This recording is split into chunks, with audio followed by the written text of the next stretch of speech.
And then I've got my own personal opinions, and so I'm going to clarify a couple of things from my point of view, which I used to do all the time, and I don't do as much anymore. But I actually put a lot of thought into this and came up with a theory of why America's fucked.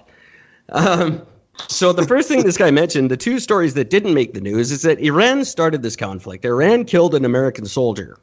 Yes. A little while ago. Now, America retaliated by killing 40 Iranians in a conflict that never made the news. The Iranians turned around and swarmed the American embassy in Iran.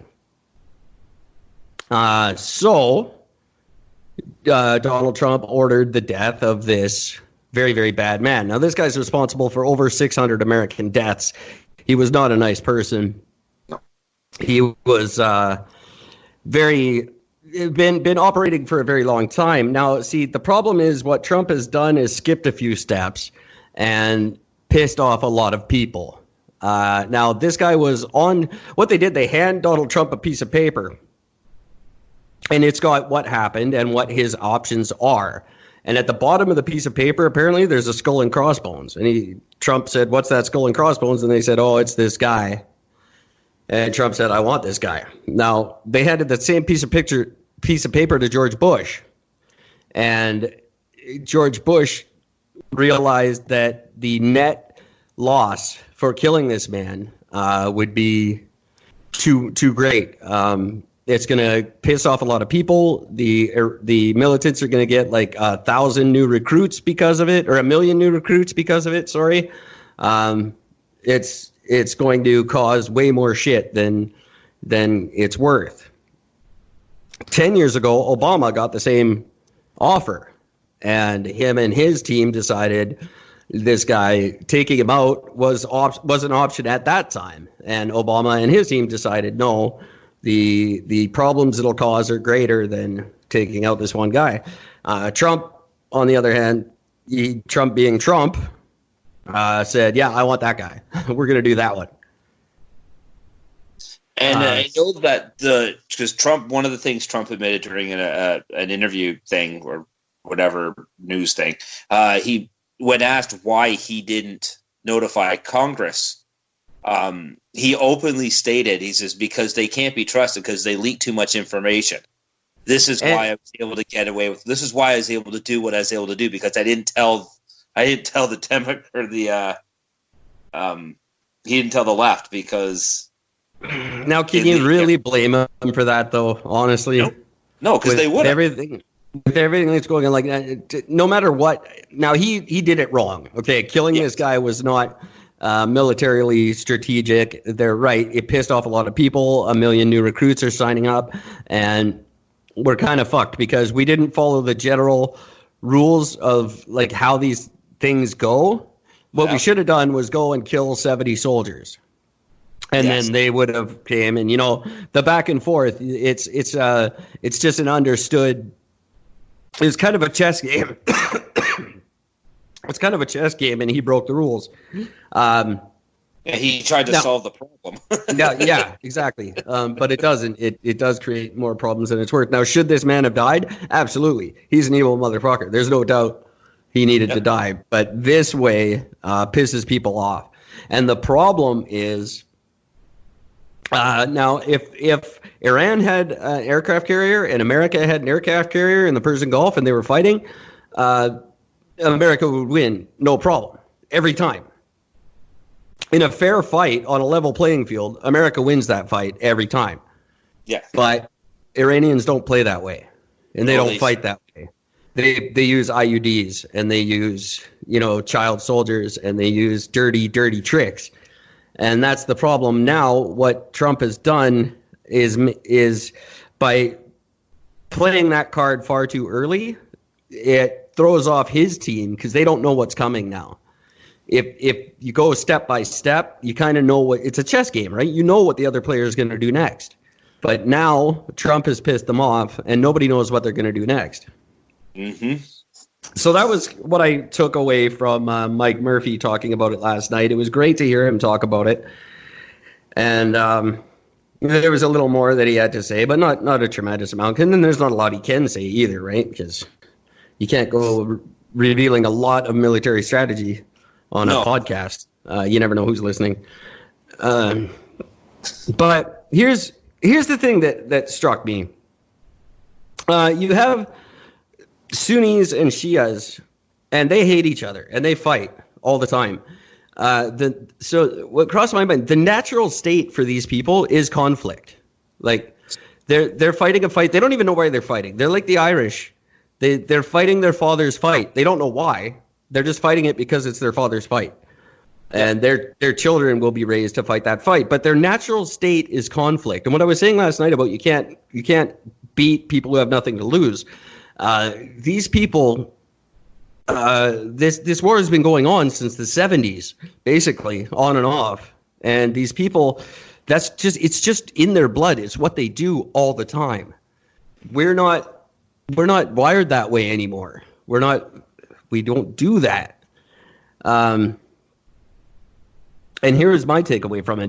What they're doing is, like, the War of 1812 is always my favorite go-to when I come up with things like this. And the War of 1812, nobody won the War of 1812.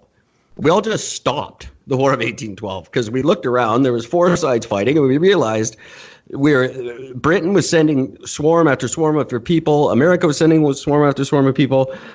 We were just rebuilding and losing and rebuilding and losing, rebuilding and losing. But at the same time, the Industrial Revolution was happening. We were getting nice stuff. We were getting antiseptics and vaccines, and we were getting healthier. There was a time when war killed more people than anything else, or war wasn't killing as many people as like just being human. It was a filthy existence, and people died from disease. You died very young. You died from poor sanitation.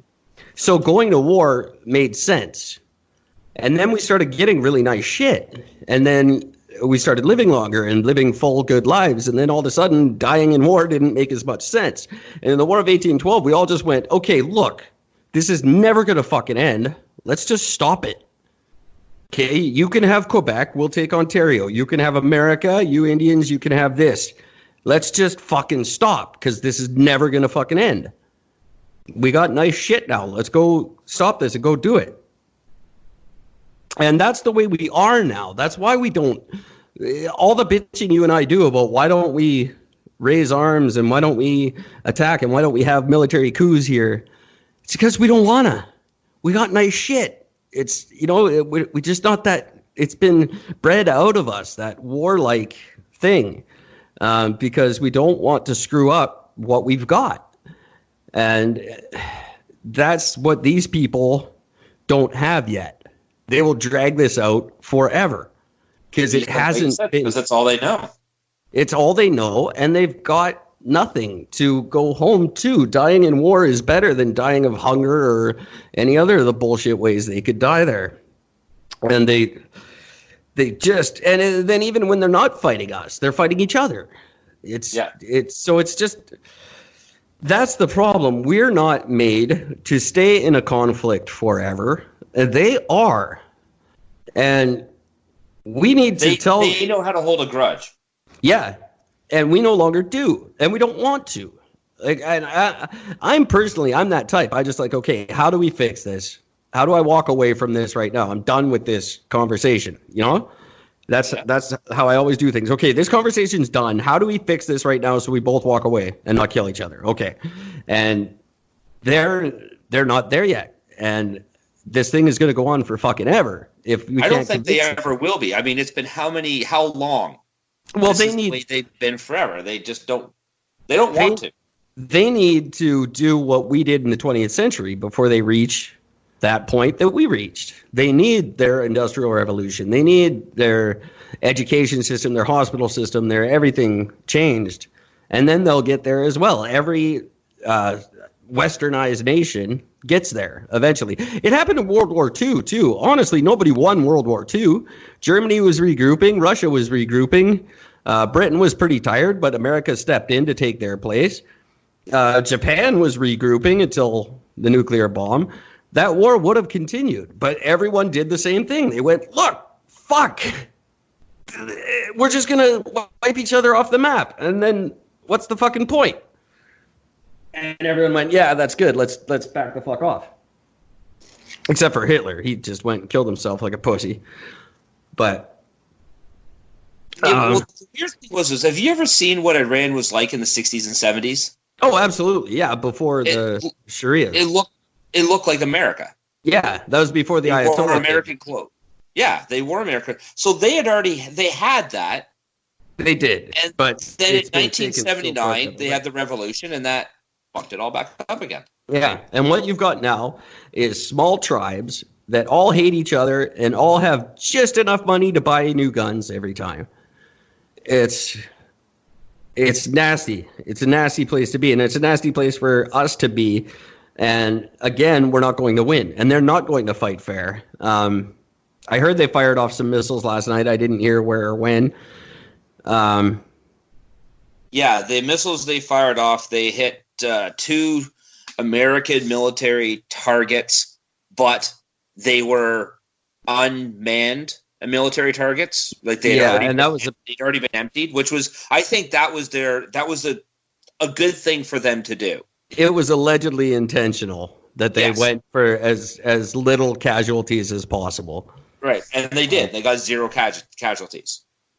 Now, the only thing I'm wondering about, though, is this plane crash that happened there.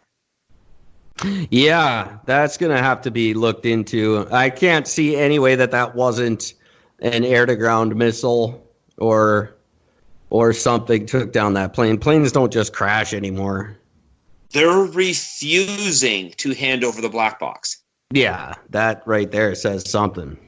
So, why right now would you refuse to hand over the black box? In a time where the whole world is kind of against you and looking for this war to start?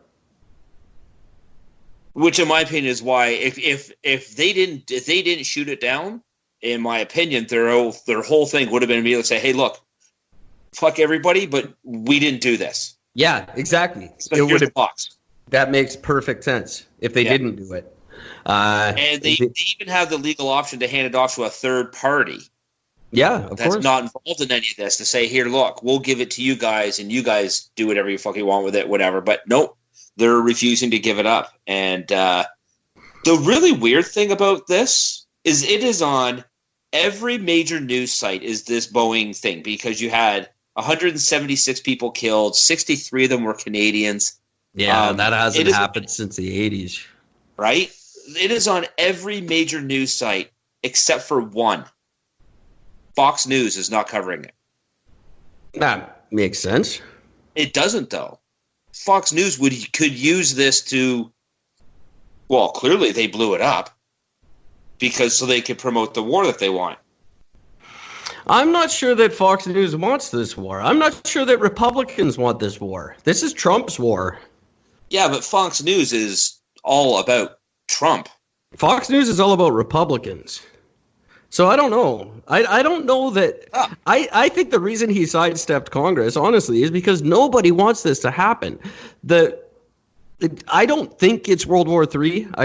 But it could very easily become that. If Israel gets involved, that's where we go, and that's frightening. And unfortunately, Russia, like Putin, he's been itching for a war. He keeps invading. This is the perfect time for him to push his invasion of the Ukraine and Georgia. Yep. And he's got an alliance with North Korea. It's a scary time. Like, alliances are forming, and it could very well become World War III very, very easily. And I don't think anybody wants that. I don't think anyone has the stomach for it anymore. I know, certainly, like look at 19-year-olds these days. Really? Do you imagine them going to war? Oh, God, no. No, they couldn't do it. No. We don't have the military. As much as we've got strong militaries, we don't have the soldiers that we had anymore. No one has the stomach for it. And I'm certainly not going. I'm 41 years old. I'm deaf in one ear. My back hurts. I can't go, but I'm certainly not sending the little shithead kids that I know.